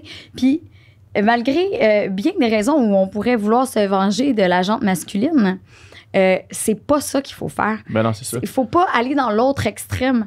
Il faut vraiment juste essayer de trouver un équilibre où les droits de tout le monde sont respectés, dans le fond, puis que tout le monde a la même valeur, peu importe son genre, son identité de genre. C'est vraiment là-dessus qu'on se bat. Puis le fait de, justement, pouvoir avoir un verbe, de pouvoir être dans l'action au jeu, c'est vraiment symbolique. Ça peut paraître niaiseux, mais ça a une symbolique très forte qui est importante. Et moi, je connaissais pas le mot, le verbe circlure. Ça doit être ça. À l'infinitif. Bref, je connaissais pas ça avant. Et ça fait une couple d'années que je suis consciente et... très féministe. Puis moi, j'aimais à me dire, je l'ai baisé, je l'ai sauté. Puis avec une certaine violence, parce que aussi, on n'accepte pas qu'une femme baise ou fourre un gars. C'est parce que là, ça veut comme dire qu'une femme fait ça juste pour le sexe. Puis ça, c'est mal vu, puis c'est encore très, très, très peu accepté. Alors qu'une femme peut très bien baiser, faire l'amour, fourrer, peu importe, juste pour du sexe, pour en tirer du plaisir sexuel, et c'est valable. Alors maintenant, circlusons, mesdames. Puis circluons. Vas-y. J'allais peut-être juste dire, parce que, tu sais, pour circlusion, le terme, c'est Bini Adamczak, je ne sais pas si je le dis bien, qui a proposé, une féministe qui a proposé ce mot-là, parce que nous, on le met en valeur, on explique l'origine de dans le livre, mais c'est pas nous autres qui avons inventé le terme. Fait que je voulais juste le nommer. Puis une des affaires, justement, dans cette, avec ce mot-là, c'est que c'est pas justement quelque chose de complexe puis de ultra scientifique. C'est même moins compliqué que le mot pénétrer, là, tu sais, dans le fond. C'est facile à employer. Ouais. Puis juste pour rebondir sur ce que tu disais, une fille qui dit « je l'ai baisé », dans notre conception tellement tordue des sexes puis en fait du genre, c'est tellement une fille qui dit ça, mettons, là, est considérée comme masculine ou comme la chum de gars, mettons, là, parce que nous autres, ça arrivait des fois qu'il y avait une fille, mettons, qui dit ça dans le groupe, c'est comme, ah non, tu sais, elle est comme masculine, là, tu sais, puis ça joue avec des codes qui sont au final tellement cons. Oui, absolument. Puis moi, je me suis fait, tu sais, admettons, l'avoir dit à des gars, toujours par plaisir un peu de choc. Challenge, ouais. Et que les gars étaient pas contents, que j'avais dit que j'étais contente de les avoir sautés la veille, là. Ils voulaient pas ça, là. Ils voulaient pas ça. C'était comme un privilège qu'ils voulaient garder encore, tu sais. Puis c'était pas nécessairement c'était zéro des gars machistes ou misogynes, mais c'est trop ancré. T'es tellement dans des acquis qui date que tu as l'impression qu'on t'enlève une partie de ton identité quand c'est plus toi qui pénètre, qui baise l'autre. Ça vient jouer encore sur, je pense, des codes de masculinité toxique, selon moi. Là. Ouais. Mais c'est comme si dans la relation sexuelle, il y avait un gagnant puis un perdant. Oui, une domination, c'est vraiment ça, dominant-dominé. Puis c'est comme si jeune, en tout cas, mettons moi que je me remets à l'époque ado, tu sais, où est-ce que j'étais, puis j'étais probablement pas le seul, complètement obsédé par la sexualité, mettons. C'est normal. Tu sais, puis c'était, je sais pas, c'était la seule chose à laquelle je pensais, là, puis... Ben, tu sais, ton questionnement. Ben oui, mais c'est ça. Puis on est tellement curieux, on veut savoir ce que ça fait, là. Ouais, puis c'est un moment où est-ce que, je pense, c'est probablement les filles aussi, mais en tout cas, moi, de mon expérience, mettons, les petits gars étaient vraiment plus excités, puis vraiment plus comme... willing à la sexualité que, mettons, les petites filles à ce moment-là. Puis... Parce qu'on les encourage à ça, parce que c'est accepté pour un garçon. Pour une fille, c'est tellement réprimé. T'es une slut, t'es une salope si t'as des relations sexuelles ou si ça c'est. Si le gars s'ouvre la gueule le lendemain, tout le monde te juge. Ben oui, les filles, t'es compères autant que les gars. Tu perds une valeur. Tout le concept de virginité, c'est de la grosse marde. Ça n'existe pas. Ça n'a pas de valeur, être vierge. Je veux dire, il n'y a pas... Tout ça, c'est tellement mauvais. Là. Mais tout ça, où je voulais en venir, c'est comme... À cette époque-là, c'est comme si, mettons, quand finalement un gars couchait avec une fille, il avait comme réussi quelque chose. Oui, là, il avait comme gagné quelque chose, tu sais, puis... Avec le temps, cool. En vieillissant, ce rapport-là, il disparaît un peu ou il est moins présent, mais j'ai l'impression qu'il reste tout le temps un petit quelque chose de ça qui est comme... C'est le gars qui... gros quelque chose, parce que si toi, tu dis le nombre de personnes avec qui tu as couché, puis moi, je dis le nombre de personnes avec qui... Toi, tu vas avoir un high five, puis moi, je vais être jugée. Ça ne devrait pas arriver. Et c'est encore comme ça, peu importe notre âge. Absolument. Oui. Excuse-moi, je suis forte. Non, mais c'est vrai. Je suis en colère. C'est vrai. Puis... C'est un sujet qui touche. Non, mais c'est vrai. Non, mais je comprends que de ton point de vue, t'es comme, tu sais, à l'époque, là, c'était... Puis, tu sais, maintenant, moins, mais pas vraiment. Pas maintenant, moins. Puis ça, c'est triste. Non, puis... Mais toi, tu as eu la réflexion, puis, par exemple. Ouais. Puis, tu sais, il y a encore le concept de... Wi-Fi material versus un bon coup d'un soir. Ouais. Parce que ton bon coup d'un soir, pourquoi ça pourrait pas être un Wi-Fi material, mettons? Ouais. Ah ouais, c'est une scène. Ouais. Mais vous, avez-vous ce rapport-là, mettons, avec des gars, mettons, qui lui, je me verrais en couple avec, mais lui, clairement, je ferais juste une nuit avec. À cause de la quantité de partenaires sexuels ou de la façon dont il est à l'aise avec sa sexualité? Non, tu vois, juste le fait qu'une femme pense comme ça serait ridicule. Mais pour un gars, c'est naturel de juger une femme selon ses conquêtes sexuelles ou selon la façon dont elle affiche sa sexualité, tu sais. Mais absolument. Je connais des gars qui s'autoproclament, tu sais, super féministes et tout, mais que, tu sais, leur blonde, la fille qu'ils fréquentent, a été un petit peu trop, tu sais, a eu trop de partenaires, c'est comme ça les refroidit pareil. Il y a comme une incohérence entre ce qu'ils prônent puis dans les faits, tu sais, dans leur vie intime. Vraiment. Ouais, mais ça, c'est un travail. Tu sais, je veux dire, mettons juste la déconstruction de ces codes-là. Ouais.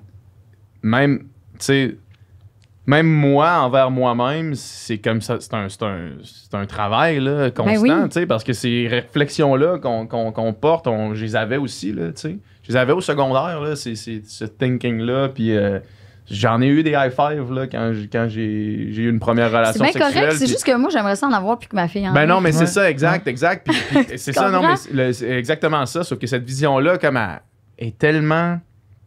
ancré que tu sais, c'est un travail. C'est pour ça que quand tu parlais de l'éducation tantôt, c'est la meilleure chose parce que, mettons, rendu à notre âge, il faut comme que tu décides activement de faire le changement. Puis s'il y en a qui décident de pas ou qui pensent juste pas, ils vont vivre toute leur vie sans avoir ces changements-là. Tu sais. Puis l'affaire, c'est que c'est que tu t'en rends même pas compte. Fait ouais. Si t'as pas de prise de conscience... Il y a bien du monde qui vont pas activement aller acheter votre livre, mettons, là, tu sais. Non, du monde qui vit leur vie. C'est eux qui devraient le lire, sûrement, là, tu sais, c'est ça. C'est ça. Ouais. Malheureusement. Mais ouais, travaillons sur la nouvelle génération. Tu sais, au secondaire, là, je repense à cette histoire-là, puis j'en reviens pas que ça que ça soit arrivé, mettons, là. Mais tu sais, à un moment donné, il y avait eu des rumeurs qu'il y avait une fille qui avait comme une relation anale, mettons, avec un gars, tu sais. J'ai envie de mourir quand tout le monde. Tu te souviens de ça? Tout le monde s'en parlait. Non, mais j'ai envie de mourir. De penser que quelqu'un a vécu ça. De me rappeler cette histoire-là, finir l'histoire. Non, mais c'était juste que comme c'était la rumeur qui courait que, mettons, tel gars puis telle fille avait une relation anale, mais on parlait juste de la fille, puis elle a fait l'anal, puis nanana, puis là, c'était comme si...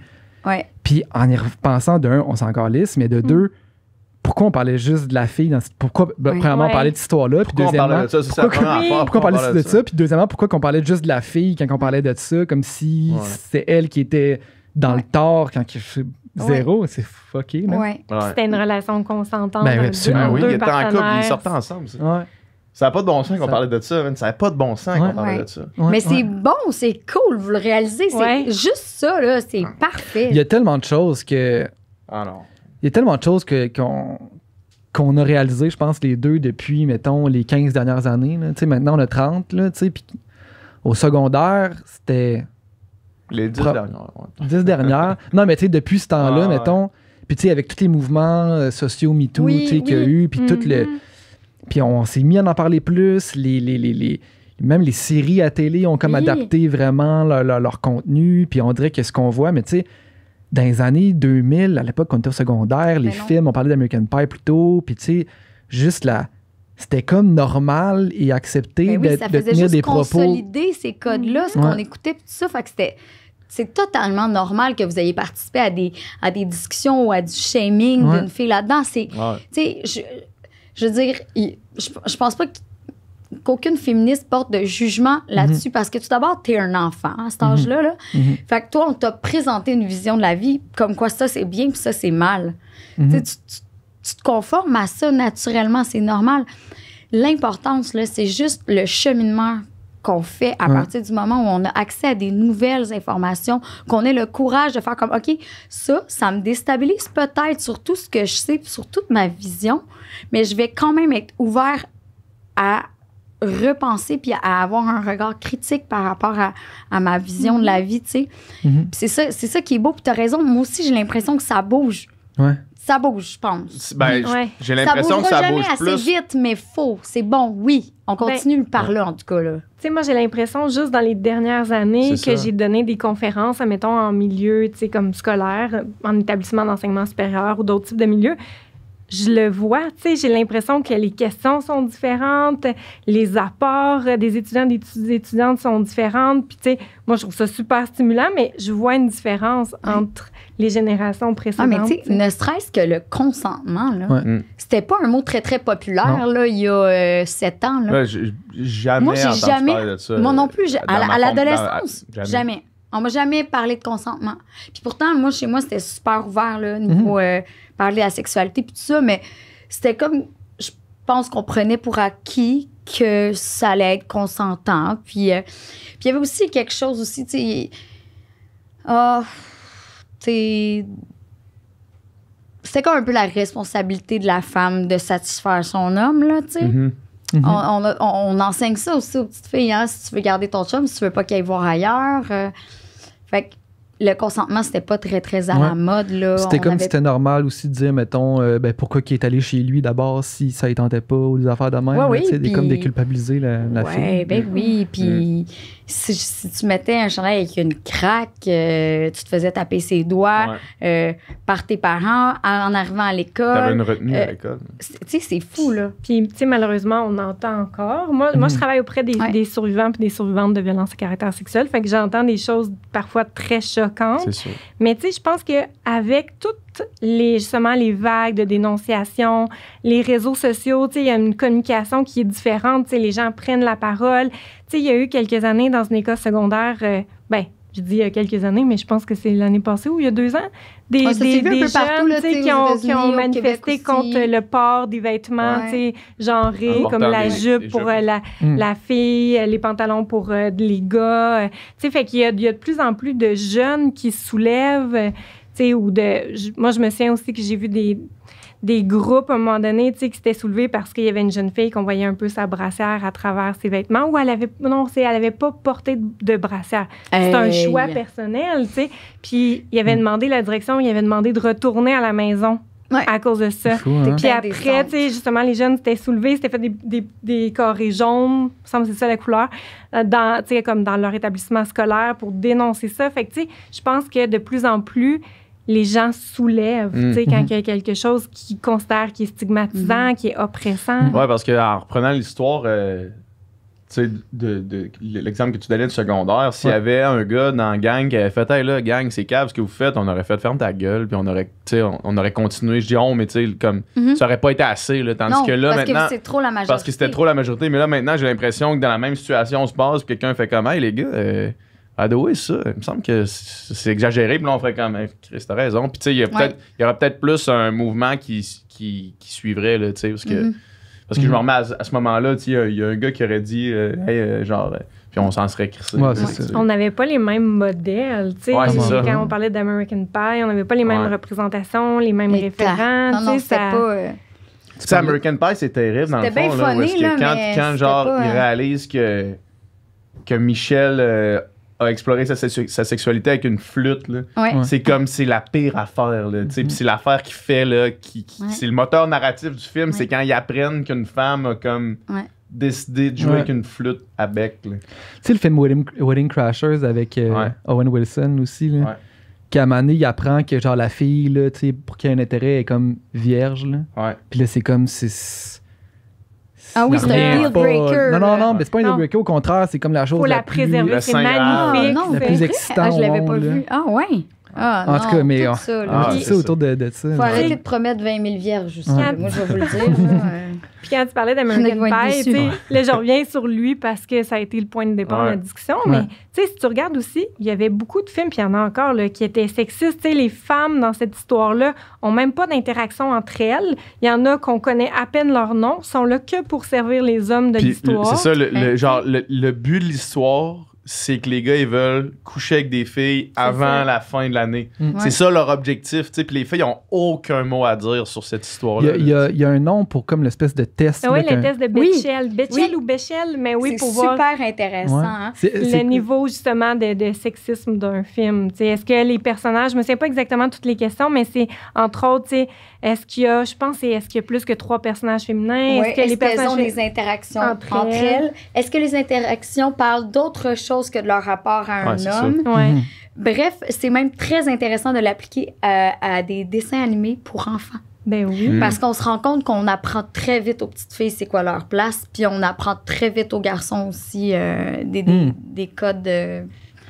Ben, la princesse, le prince charmant... qui vient sauver, puis... Ouais, c'est ça. Ah oui. Ah oui, puis l'histoire d'amour, puis le... Ouais. Est-ce que ça vous arrive... Tu sais, on a parlé aussi de... Tu sais, mettons... Tu sais, maintenant, il y a des séries, justement, mettons, Sex Education, je trouve, qui est vraiment bonne. Normal People, tu sais, qui montre un peu la sexualité d'un angle plus réaliste, mettons, là, tu sais. Mais est-ce que ça vous arrive encore d'être choqué, mettons, par soit des propos que vous entendez dans les médias ou des représentations dans... Moi, faire, genre, quotidiennement, de dire ça n'a pas de sens, que ça... T'as-tu des exemples, mettons? Oui. 50 Shades of Grey. Ouais. Vouloir lire, là, puis être en... C'est pas progressiste, ça. Et tabarnouche! Même si tu chuchotes, on l'entend. Ah, je m'excuse, j'ai dit ça. Est-ce qu'on va entendre un petit Je m'excuse, maman. Censurez-moi, quelqu'un. Ouais, non. C'est quoi qui est problématique dans 50 Shades of Grey? Tout est problématique. Encore là, le concept de virginité est très, très excitante, que là, il hésite. Le fait que le gars soit un multimillionnaire, qui lui fasse tout découvrir de la vie. Écoute, c'est difficile de trouver quelque chose de moins dégradant puis condescendant envers les femmes, là. Puis elle qui est naïve, puis qui tombe éperdument amoureuse, super romantique. Il la fait jouer alors qu'elle n'avait jamais connu l'orgasme. Tout ça, c'est de la merde. Sérieusement, là, je peux pas croire. Puis ce qui est triste, c'est que, écoute, il y a eu un lectorat féminin monstre. Et c'est les femmes qui tripent sur les films et les livres et qui attendent ça impatiemment. Puis je me dis, oh là là, il faut vraiment aussi éduquer justement les jeunes filles parce que tu ne peux pas idolâtrer ce genre de relation-là malsaine. Là. C'est complètement toxique. Là. Je veux dire, non, c'est problématique sur toute la ligne. Puis, tu sais, je me dis, on peut pas non plus culpabiliser les femmes qui aiment ce type de récit-là, parce que c'est ce qu'on nous a appris très jeune que, premièrement, on met souvent l'hétérosexualité sur un piédestal, le couple sur un piédestal. La maternité. Heureusement, ce que tu disais tantôt, Sex Education, commence à avoir plus de représentation des diversités. Parce que c'est comme si on nous donnait une option principale. Puis, il y a des options qui sont meilleures que d'autres aussi dans les options. L'hétérosexualité, ça en fait partie. Mais on nous donne aussi l'impression d'un film, d'une série, puis je parle beaucoup pour ma génération, là, mais que les femmes doivent s'attendre à des petites miettes. Puis, tu sais, comme, cet homme-là ou cette femme-là, elle t'offre ça. Tu dis, même si c'est malsain, tu devrais le prendre quand elle s'occupe bien, cette personne-là, de toi, ou, tu sais, justement. Oui, là, il y a comme un rapport où, justement, comme financièrement, tout ça, il lui fait vivre des choses. Yo, je m'en sac que t'aies un jet, t'es un trou de cul. Puis ça, comment ça se fait que nulle part, la fille, elle se réveille pas, puis que les femmes soient excitées par ça. Moi, c'est pas... Je juge pas les femmes qui sont excitées, c'est juste que ça me fait peur. Parce que c'est malsain. Puis c'est non. Ce qui fait peur, c'est qu'il y ait autant de femmes qui soient attirées par un rapport de domination, dans le fond. Absolument, oui. Tu sais, ça me dérange pas là, que je vais te mettre une laisse si ça te fait plaisir, mais moi, il n'y a pas de stress. Mais dans la vie de tous les jours, là, je veux qu'on soit sur un pied d'égalité. Au lit, ce qui t'excite, c'est pas grave. Si ça me dérange pas, tout ça. Mais là, c'est que c'est pas juste au lit. Là. Le rapport de force est dégueulasse dans ça précisément, mais il y en a dans tellement d'autres. Mais la construction sociale va tellement loin. Là. Ça va jusqu'à jouer avec ce qu'on pense qu'on veut. Là, pour avoir l'impression que comme c'est même pas ce qui est les femmes ont d'avoir des enfants, là. De vouloir, de désirer être mère, à quel point c'est plus normal de penser. Puis il y a encore du jugement envers ces femmes-là qui veulent pas d'enfants. Ça n'a pas de sens. Le couple en tant que tel, là, le fait que dans une relation amoureuse ou sexuelle quotidienne, on doit être deux, qui a décidé de ça? Pourquoi je peux pas être avec toi, toi, toi? Il y a plein de configurations amoureuses. La jalousie. Pourquoi toi, tu devrais être en tabarnak si moi je couche avec toi, si dans le fond, on a tout du fun ensemble, puis que je vous aime, puis qu'on se traite tous bien? Tout ça, ça fait pas de sens. Tout ça, c'est de la construction sociale foireuse, à mon avis. J'avais juste, tu sais, j'ai un ami qui est vraiment ouvert par rapport à tout ça. Là, lui, il est bisexuel, puis il est dans un couple ouvert, puis il me parlait de lui quand il y a du sexe anal, quand lui fait de la sexualité anale, tu sais, puis moi, je veux dire, ça m'a jamais intéressé d'explorer outrance, là, tu sais. Puis il m'a juste dit, tu sais, man, genre, tu sais pas ce que tu manques. Puis il est passé à une autre conversation, puis là, moi, je suis resté à ça, j'ai fait Chris. C'est peut-être moi le cave. Dans le fond. Non, mais tout à fait. Dans le fond, moi, je me suis jamais questionné parce que construction sociale, c'était comme, là, c'est pas ça pour toi, t'es hétérosexuel, donc c'est pas pour toi. C'est moindre de faire ça. Dans le fond, tu fais. Dans le fond, pas vrai ça. Non, oui, exactement. Mais, tu sais, en fait, essaie.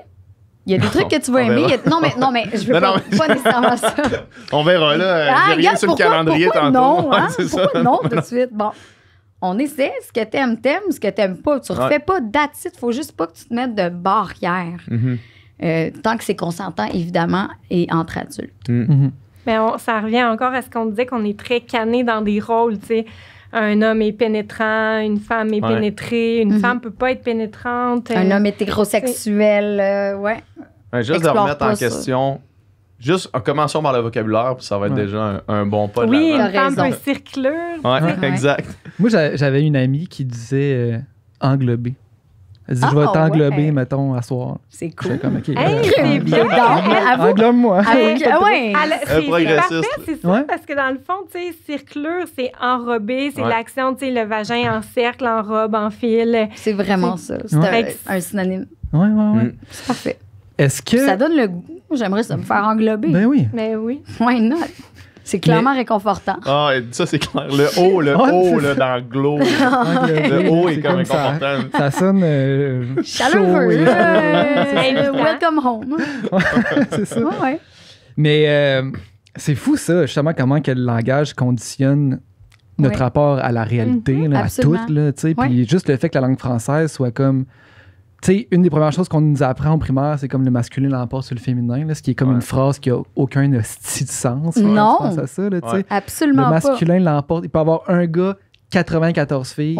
C'est masculin. C'est masculin. Ouais, votre livre est écrit au féminin, justement. Exact. Féminin et masculin, mais oui, nous autres, on a le féminin en premier lieu. Puis je trouve que, tu sais, moi, mettons... On voulait être cohérente, là. Ouais, puis vous êtes... le livre est super inclusif, là, tu sais, vraiment, vraiment. À chaque fois que c'est jamais les femmes, c'est toujours les femmes ou personne avec une vulve. Tu sais, c'est tout le temps...